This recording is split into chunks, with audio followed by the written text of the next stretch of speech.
నమస్కారం ETV news కు స్వాగతం. ముందుగా ప్రధానాంశాలు.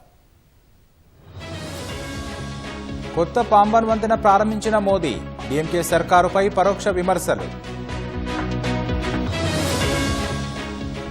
దేశవ్యాప్తంగా ఘనంగా శ్రీరామనవమి, బాలరాముడి నుదుటిపై సూర్యకిరణాలు.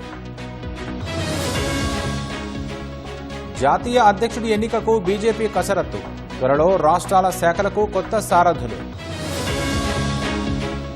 మొదలైన ప్రతీకార సుంకాల వసూలు, అమెరికాతో పలు దేశాల వాణిజ్య చర్చలు. సిపిఎం నూతన సారథి ఎన్నిక, ప్రధాన కార్యదర్శిగా ఎంఏ బేబీ. ఎంపీలో 7గురిని బలిగొన్న నకిలీ వైద్యుడు, దర్యాప్తు చేయనున్న ఎన్హెచ్ఆర్సీ. చీతాలకు నీరు అందించిన డ్రైవర్, ఉద్యోగిపై ఉన్నతాధికారుల వేటు. గాజాపై కొనసాగుతున్న ఇజ్రాయెల్ దాడులు, 15 మంది మృతి.